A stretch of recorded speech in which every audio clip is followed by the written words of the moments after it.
അഭിലാഷ് തുടരുക. നമുക്ക് ആ ഒരു ശബ്ദ സന്ദേശങ്ങൾ കൂടി അതായത് ഈ സംഭവത്തിന് ശേഷം ഈ അടിച്ച വിദ്യാർത്ഥികൾ തമ്മിൽ സംസാരിക്കുന്ന ഇൻസ്റ്റഗ്രാം ചാറ്റാണ് ഇപ്പോൾ പുറത്തു വന്നിട്ടുള്ളത്. അവനെ കൊല്ലും, കൂട്ടത്തിൽ ഒരുത്തൻ മരിച്ചാലും അതൊരു വലിയ വിഷയമാകില്ല എന്ന തരത്തിലുള്ള ഒരു സംഭാഷണമാണ് അതിലുള്ളതെന്നാണ് മനസ്സിലാക്കുന്നത്. നമുക്ക് ആ ഒരു സംഭാഷണം കേട്ടുവരാം. പിന്നെ ഫഹദേ, ഞാനൊരു കാര്യം പറഞ്ഞു, ഷാബാസിനെ ഞാൻ കൊല്ലുന്നു. അത് ഞാൻ പറഞ്ഞു അവൻ്റെ കണ്ണൊന്ന് പോയോ കിട്ടോ? ഈ കണ്ണൊന്നും ഇല്ലോ. കൂട്ടത്തിൽ ഇത് മരിച്ചു കഴിഞ്ഞാലും വലിയ വിഷയമൊന്നും അത് കേസെടുക്കുമല്ലോ പോലീസ്. കാരണം ഓരോ ഇങ്ങോട്ട് വന്നത് അവിടെ കേസ് ഉണ്ടാവില്ല, കേസ് തള്ളി പോകും. കാരണം ഓരോ ഇങ്ങോട്ട് വന്നത്.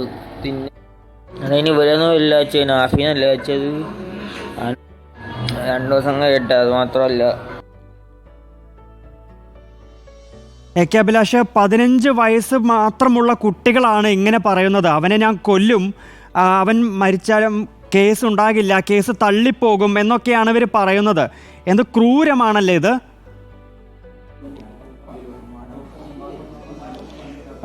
ഇതിൽ ഇതിൽ നമ്മുടെ കുട്ടികൾ എങ്ങനെയാണ് ചിന്തിക്കുന്നത് എന്നുള്ളതാണ്. കാരണം ഇത്തരത്തിൽ ക്രിമിനൽ ബുദ്ധിയോടുകൂടി 15 വയസ്സ് മാത്രം പ്രായമുള്ള കുട്ടികൾ ഇത്തരത്തിൽ ചിന്തിക്കുന്നു എന്നുള്ളത് ഒരു പ്രധാനപ്പെട്ട വിഷയമാണ്. കാരണം ഇന്നലെയൊക്കെ നമ്മൾ ആ കാര്യത്തിൽ ചർച്ച ചെയ്തതാണ്.